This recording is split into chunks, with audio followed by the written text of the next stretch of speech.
everybody. I am April Brown with Zelken Financial Services, LLC, and I'm back with the tip. Today's illuminated point. So this week, we're talking about the 50s. Whoop, whoop, whoop. That's right. I'm in the 50s category. Of course, it's not about me, but I'm just saying I am in the 50s category. Go Generation X. Woo, woo, woo. Anyway, so in your 50s, you got a lot of things happening. Guess what? You're now on that slippery slope, sliding down that age mountain. That's right. I said sliding down that age mountain because now you're on the other side of aging, which that carries a whole different connotation. Lots of other things going on. So in this decade, well, maybe not everybody, but most people are thinking about maintaining good health, being fit, and keeping your faculties about you. And so you want that sharp mind. And so with those particular things that you're thinking about, finances do come into play. So if your finances ain't tight and right, well, 2 out of the 3, you probably will be okay. Hell, you can walk for free.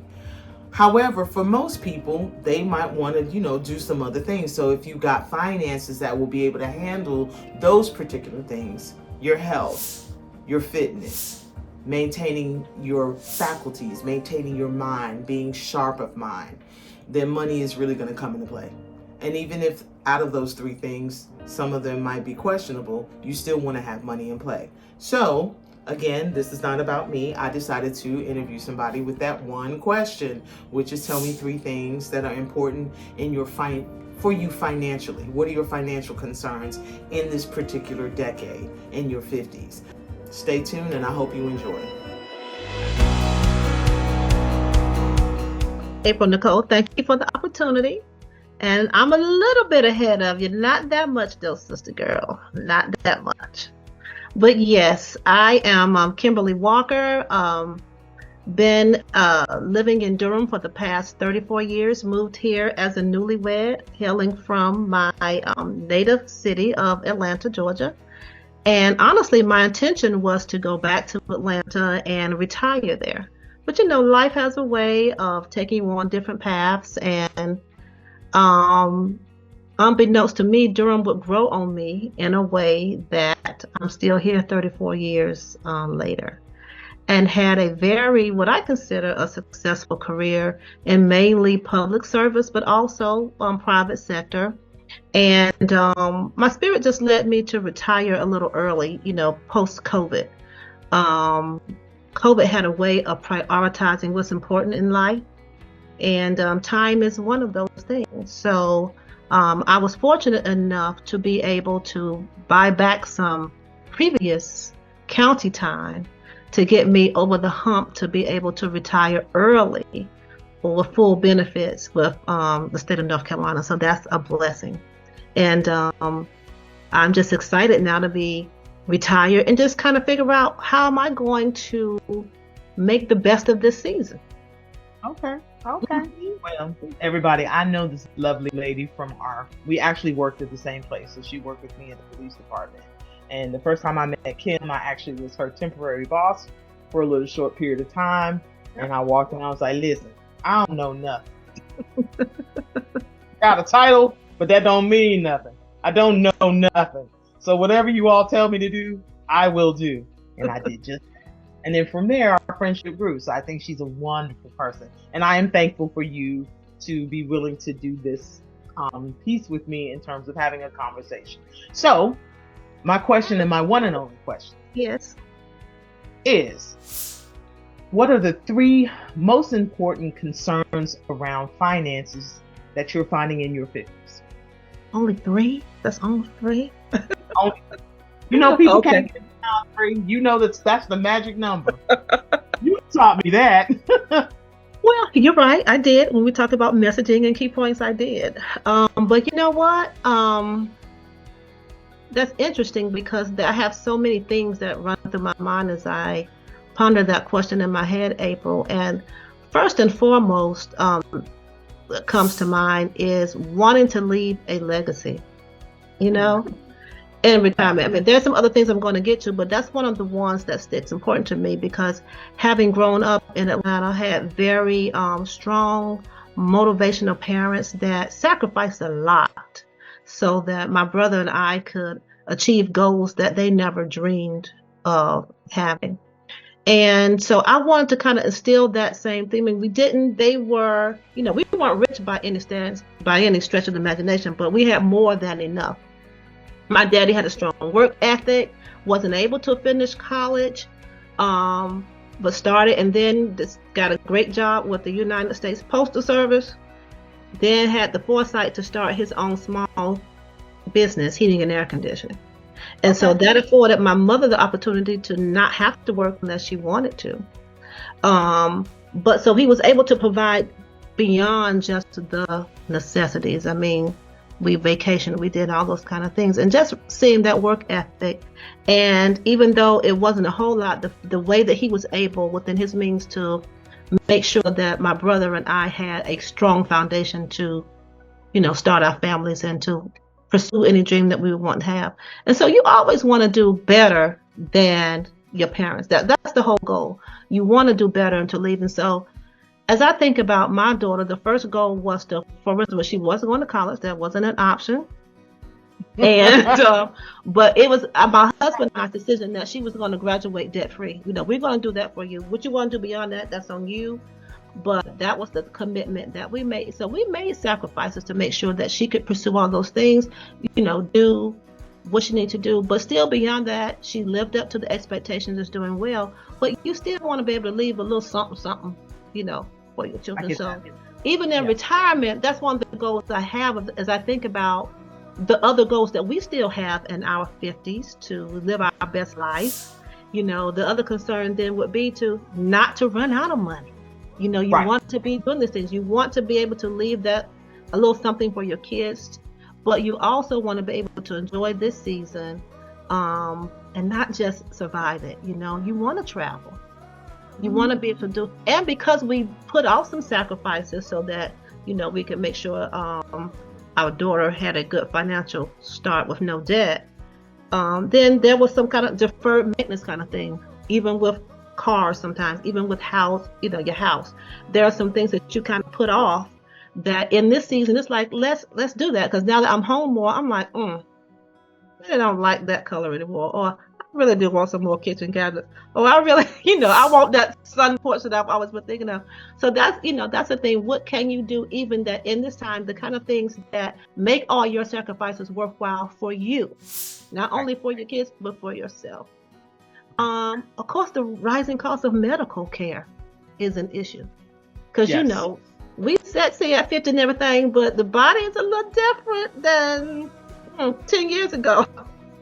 It's just a little bit. I tell people you're in the best health you're gonna ever be today. You are the health right now. Yes, but you can't discount that as you get older. That your co-pays, all that is kind of inching up. And, so you might have a little something you have to deal with. And so it only takes one kind of little incident to kind of set you back. Yeah. So, that would be another thing. So what did I say? I said, leaving a legacy for kids, rising costs of medical care, and just being able to enjoy this season. Enjoy some of the fruits of the labor and the sacrifices over the years. Mm-hmm. Okay.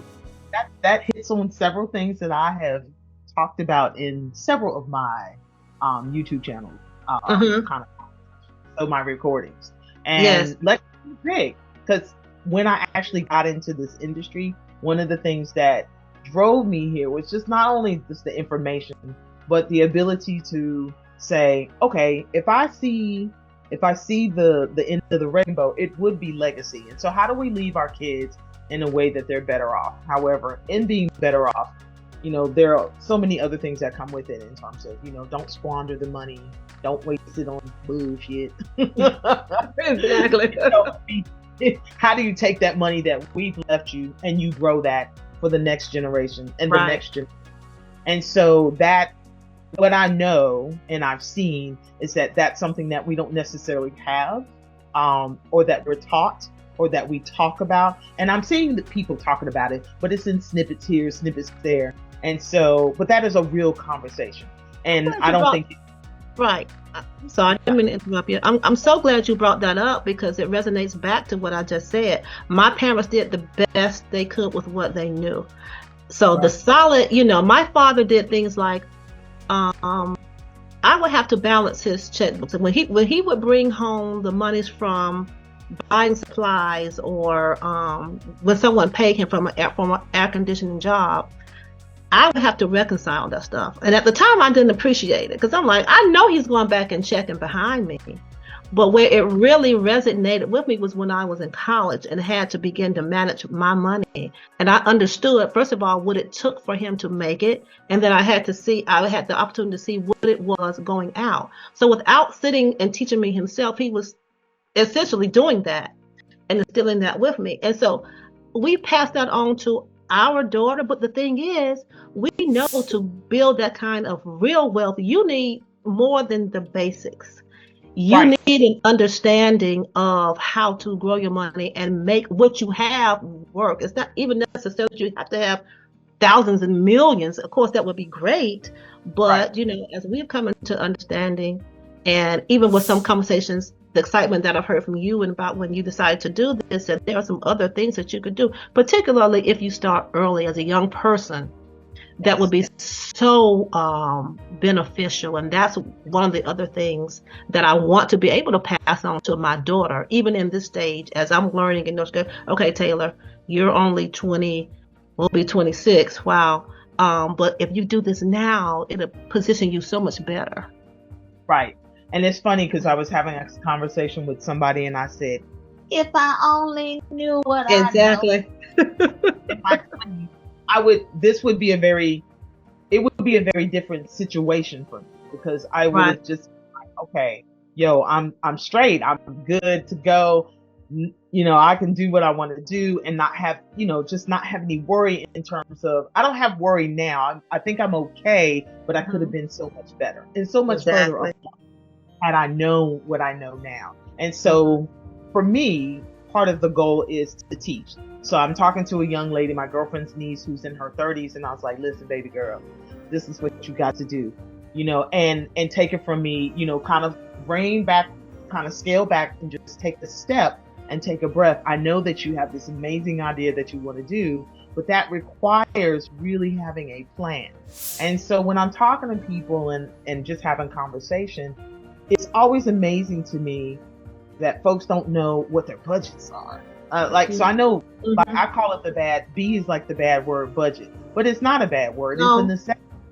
And if you can understand what you've got coming in and what's going out, then you can determine, just how to budget and what's important and what's not. So what's extraneous?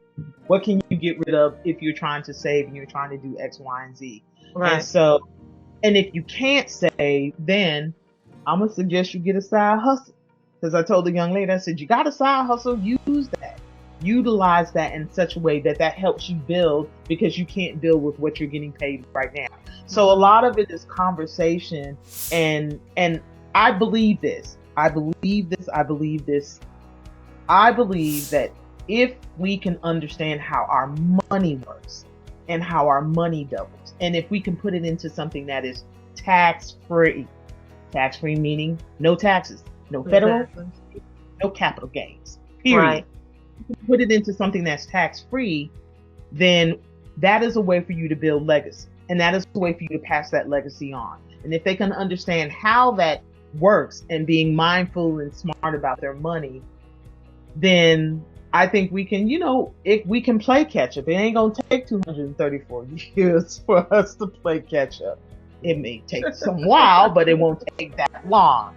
And so some of it is just having real conversations around money and understanding, you don't have to have, I don't think you got to be like a mega millionaire in order to save. There's like the Millionaire Next Door book where people just squirreled away their money, but they took a hit because they didn't do a lot, because the goal was to have more and then they could do what they wanted to do. So, legacy is really important. I do cost of healthcare. I read a statistic that says this: once, at least once, every American will be in the hospital. At least one time. It doesn't have to necessarily be for anything major, but you are going to make a hospital visit. And when you do, can you afford that hospital visit? And all the rippling effects that happen behind that. That's the question. And a lot of people, some people are, they're one fall away from being ruined. Exactly. And so, I remember when our healthcare was like $0. You go see the doctor, I ain't got to pay nothing. April, when I had Taylor, I think we had WellPath at the city of Durham then, $5.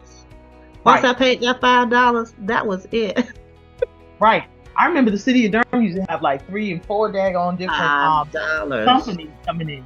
And so as you see, and as we started to see the shift in that, you're like, yo, this health stuff is off the chain. So when I'm talking to folks and I'm like, do you have long-term care in place? Because that can completely wipe you out. And if you think for 1 minute or 1 iota that Medicaid and Medicare are going to take care of that, I'm going to need you to think again, because they really want you to be damn near destitute in order to get that money. I'm cheating here, April. You said 3, but because you brought up long-term care, that even has relevance beyond us. I mean, our parents are living longer. Right. They will be living our parents longer. are living longer. And so, I'm a caregiver now we are a caregiver now for our husband's grandmother. And we're just fortunate enough that she's healthy enough to still be at home. But we have a person coming in 6 days a week who just happens to be the perfect fit that's affordable. But it's not so. I hear so many cases where that's not the case. People are struggling because if they have to stay at home, then they're working. I mean, people are starting not have to go back to work, so it's not an easy option to stay at home and have an elder at home. Right. And So how do it's a you lot set to up it. that? Yeah, it's a lot, because the long-term care piece is, how do you set up for that kind of care that you're not negatively impacting you? Because when I think about this, I said to somebody recently, if you're expecting your child to spend their dollar on you and you haven't prepared, how do you think they can save? And the lady said, I'm sorry, say that one more time. I said, if you expect your daughter to spend her $1 on you, on the care of you, how do you expect for her to save? Because when our $1 has to take care of 8 people, not 4, 8, Right. that is much harder for us to save or put away or do whatever or build and that kind of thing. And so I think, especially Black folks, we have some other things that, other folks may not necessarily have to deal with, that we contend with and we wrestle with in terms of how do we take care. And so, when I look at these, I have a friend who is a physical therapist and he works in the rest home. I was like, shit on that. Listen, we're going to figure this thing out. I'm going to need y'all to know I'm dying at the house. I am not, don't just get. So I am thinking long term in terms of, what do I need to have in place to be able to bring somebody in to come take care of me? And then, we lock this shit up in the trash. You can't get nothing, baby girl. You can't get nothing. I told you don't mean nothing because you can't get nothing. So it's that. And then, legacy. And when you're talking about healthcare, it's long-term care to me. And then, just the other piece is that ties into taking care of yourself and us, enjoying life that, that we built and where we're at, and how do we get to play hard? Because I've actually been playing for a while, because I always wanted to travel internationally. I didn't want to wait until You've always been a traveler. You've always done that. Well, one of the things that hit me was when I retired, I did a trip across country, and I was the youngest thing on the train in my particular carriage. I was the youngest person. Everybody was 70s and 80s. 70s and 80s. And I was the youngest thing going. And so I didn't want to start traveling like in my late 60s, early 70s and start going places. I wanted to be able to be physically capable of doing it like right then and there. And so as I'm rolling into now retirement, I enjoy the opportunity to be able to go someplace. But I wanted to physically be able to do that with no issues or no problems. When we went to Barcelona and we were cruising around, and we were in you remember when we stopped off in Naples, and so we went what's the place? Pompeii. Yes. So remember we were in Pompeii. I remember looking around, and there was like about 4 or 5 older people who they were slow in terms of how they moved. And the woman was like, what in the world? Did you not know this was a walking tour and that we were going to be in Pompeii going up and down, like up and down, like yes. stone steps and stone. And I was like, Lord, I hope that lady okay. Some was struggling now. Some was struggling. So when I think about that kind of thing, the physical piece of it, and you are the fittest you're gonna be today. Yeah. Ever. And so those are things that come to mind. But so those are things. I know we're living longer, and I've got to stay on top of it because I want to. I'm vain as hell. Well, April, let me ask you this, because this is something I think that's more true of us, our people, is that because we haven't been well versed in these things, that there's a fear even of talking about finances because there's such a lack of understanding. So have you found that, and how have you been able to kind of allay those kind of fears with the people you're coming in contact with, or even the shame that they haven't gotten started at a certain point? And how do you navigate that? So yes, I have talked to folks who for various reasons are starting late in the game, and so because of that, I'm like, okay, I understand that. So when I'm asking questions, I'm doing what I call my fact finder, and I'm like, okay, so tell me where you worked at before. And they're like, well, and then there's a pause, and I was just like, okay, so you didn't work anywhere before? And they were like, no, not really, ma'am. I was like, okay, that's cool. Let's steamroll through. And what I reiterate is I'm here to help you figure out, if you have an issue, what your issue is, and how can I bring a solution to your issue. And if you don't have anything to kind of, pull forward, that's okay. Let's look at where you're at now, currently, your snapshot right now, and how we can move you where you want to move to in terms of what you see for yourself in retirement. And that's the perspective I come from. I'm not here to judge. I've been fortunate enough to be able to acquire and work and do those kinds of things. And because you build wealth, I think, in 2 different places. You build wealth at work because you're saving in a 401k, 457, 403, and we got a pension. But you build your wealth in that. And your second place that you're building wealth, that takes a little longer, is going to be your home. Like the house that you buy. That is your other, that is another large sum of money. Sum of money that you build. And so those are the 2 places that people tend to have wealth at. And so when I'm talking to folks and they don't have either, it's okay. What do you have? And where can we go from that? Because what are you trying to do? And then because I'm a total stranger, they don't know me, and I'm coming to them, from this perspective, I have a real conversation with them when I do the second meeting, which is, I know you want to get here, but you're not in a place to get there. However, I'm going to suggest that you do X, Y, and Z. It is just a suggestion. Now, of course, I was told, don't suggest anything to people. You got to let them come to it. And so, some of that is, well, I know you're working a side gig, so what are you thinking? And just having that kind of conversation. And sometimes it's hard to just let people know, I know you want to retire tomorrow, but unfortunately, not yet. Not going to be able to do that just yet, based off of where you're at. So what do you want to do? Yeah. Me? Yeah. Oh, you mean with them?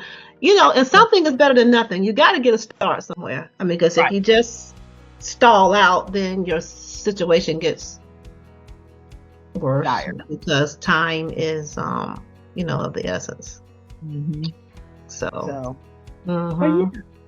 Well, So- thank you, Miss Kim. Oh, you gonna ask me something else? Well, no, I was just going to compliment you. I remember when you were first starting this off, and you just kind of dove right in there. I mean, that's your testimony itself. This was new for you, you know, Yes. and you kind of dove in head first. Um, I'm sure your police background has something to do with that, just in kind of, operating, keep stepping towards something, even though it's unknown. And so that's kind of a testimony itself to those who may have that kind of trepidation, not knowing where to go and being unsure. So congratulations Thank you. Thank you on so this much. venture. Thank you. And it's a passion for you. It's a passion for you, because you talk about things that really excite you. You know what I mean? And this is something that I've seen smiles, a whole lot of smiles about from you over the last several years. So I'm glad it is something that has kind of motivated you in your well-deserved retirement years as well. Thank you. I've been enjoying it. Yeah. And for me, when I'm thinking about this, the goal is to spread the message and to pass the information that I've learned on to somebody else who wants to listen and who's willing to listen. Mhm. And I just, there are people, I'm doing different things, and there are people who are just like, well, child, I don't know. And I was like, it's okay. You don't have to know. What makes this most sense to you? That's the question. You don't necessarily have to know it all, but what makes the most sense? Mhm. Because 2 + 2 does not equal 5. No. And sometimes, folks are talking to you like, honey, what did you just say? Now, this sounds like you just said 2 + 2 = 5. Now, I'm going to need you to step Right. And so if it's not comfortable, then that's okay. Say, this is not comfortable. This is not something I'm interested in. And keep it moving. But if it's something that makes sense to you, Mhm. and the dollar equal, the cents equal the dollar, then roll with it. And just, ask the questions, and we'll come back. And I've got people who they're like moles. They're digging. Like, keep digging. Yeah. Because the more you know, the better you can make a decision for yourself. That's true. And so I don't want to talk to you and pass it on. Just go look that shit up and come back to me and be like, yo, I did look at that. And I got a question about this. I got a question about that. And so and if I don't know it, I'm going to say I don't know it. And then I'm going to go search for myself Search it out. with an answer. And so that's been the part for me about it. And this is just, it's one of those things that I just feel like it's needed. It's so needed. And especially, doing some of the stuff that I've been doing and talking to different people. Mm-hmm. And I realized that, sometimes organizations may not do their due diligence in terms of really readily informing their employees. Mm-hmm. And if they could inform their employees and help them figure this thing out, I don't have to tell you what to do. I'm just going to help you figure it out. Then people can make a better educated decision, not guess, but a decision about where they want to be and how they want to do things. Well, thank you. Thank you for your service, but in a different way. You're still serving. I know. I was like, I'm not doing that anymore. And of course, it was another profession where I was just like, damn, I'm still helping people. You still helping. I thought I was going to do something else, but I was like, no, and I'm cool with it because, I've been in the business of service for a really long time, and so continue to be in the business of service. That's and right. So, yeah. That's right. Well,